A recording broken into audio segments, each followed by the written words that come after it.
सनातन धर्म में 16 संस्कारों में से एक संस्कार है विवाह संस्कार। और विवाह का तो अर्थ ही है विधन वाह, यानी कि अपने उत्तरदायित्व का वहन करना, या जिससे पति या फिर पत्नी में स्थायी संबंधों का निर्माण होता है, उसे विवाह कहा जाता है। हमारे यहाँ 16 संस्कारों में से सबसे बड़ा संस्कार विवाह संस्कार को माना गया है। लेकिन हमारा दुर्भाग्य देखिए कि यदि आपको सनातन धर्म में सबसे बड़ा अपमान यदि आपको कहीं देखना है तो आप सनातन धर्म के किसी विवाह संस्कार में चले जाइए। आपको बहुत आसानी से वहां पर को यज्ञ का, विप्र का, वृद्धों का, पद्धति परंपरा का अपमान होते हुए दिखाई देगा। हम सब जानते हैं कि यज्ञ का हमारे सनातन धर्म में कितना बड़ा आयोजन होता है। हमारे घर में यज्ञ हो तो हम बड़ी मर्यादाओं का पालन करते हैं, परंतु जब विवाह यज्ञ की बात आती है तो हम सब ये पता नहीं कैसे भूल जाते हैं। एक जगह मांस के लोथड़े पड़े हैं तो क्या कोई देवता आकर के उस आहुति को स्वीकार करेगा? कोई दूर बैठ कर के मांस, मदिरा, शराब का सेवन कर रहा है तो क्या उस विवाह के यज्ञ में कोई देवता आकर के अपना भोजन कैसे ग्रहण कर सकता है? आसपास लोग जूता पहन के घूम रहे हैं तो ऐसे स्थानों पर पूजा कैसे हो सकती है? परंतु ये विशेष मर्यादाएं तभी पालित हो सकती है जब हम किसी विप्र को, किसी विप्र देवता या फिर किसी अन्य बड़े के आश्रय में रह करके इस विवाह यज्ञ का आयोजन किया जाए। परंतु आजकल तो जजमान पहले ही पंडित से कह देते हैं कि पंडित जी जल्दी करो, 5 मिनट में विवाह निपटा दो, इसके बाद हमें कोई अन्य फंक्शन भी हमने रखे हैं। अरे आज हम किसी बिजनेस की डील करने जा रहे हो तो कितना प्रयास करने के बाद सामने वाले को मनाना पड़ता है। उसके खाने की, पीने की, रहने की व्यवस्था और उसका खाना भी उसी के पसंदीदा अनुसार बनाया जाता है ताकि वह प्रसन्न हो सके। और उसके स्वागत करने के लिए हम खुद जा कर के खड़े हो जाते हैं, क्योंकि महाराज उससे डील हो रही है, उससे लक्ष्मी आ रही है, उससे धन आ रहा है।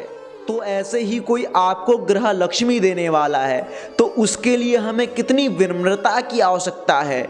लेकिन हम तो अभिमान में रहते हैं कि हम वर पक्ष वाले हैं, और इसी अभिमान में आकर के हम सड़कों पर भूत प्रेतों की तरह नाचते हुए, मदिरा का पान करते हुए, मांस का सेवन करते हुए, भयंकर गाली गलौज करते हुए पागलों की तरह सड़कों पर दम दम दम दम करके नाचते हैं।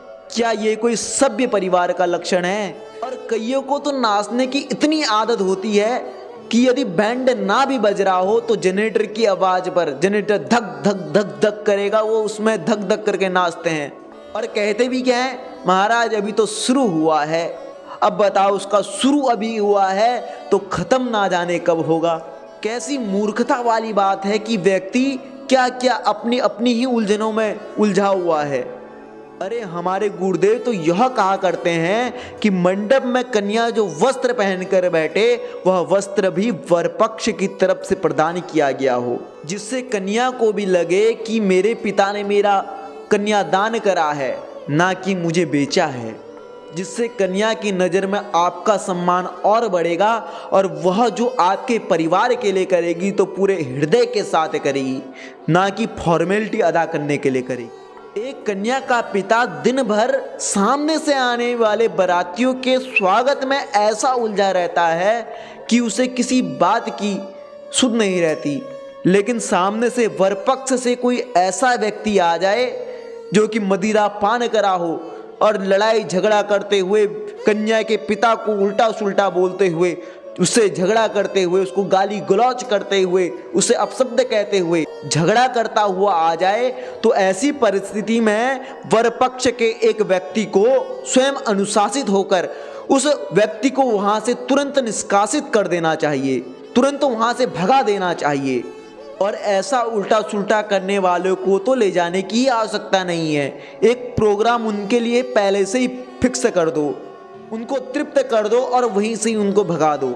जहाँ यज्ञ होता है, जहाँ विधि विधान के साथ पूजन होता है, वहाँ पर को तो सात्विक से सात्विक जो उस यज्ञ की व्यवस्था से प्रसन्न हो ऐसे व्यक्ति को ले जाने की आवश्यकता है। वहाँ पर ऐसे व्यक्ति ही पहुँचेगी। विशेष रूप से ध्यान देने वाली बात है, हम पूर्ण सम्मान के साथ कन्या पक्ष की तरफ उपस्थित हो, उसको भी गर्व का अनुभव हो कि हम ऐसे सुसंस्कारी परिवार में अपने सुकन्या को प्रदान करने जा रहे हैं। तभी तो हृदय में वह सम्मान उदय होगा और वही सम्मान आपके वंश में उस श्रेष्ठ आदर्श को स्थापित करेगा।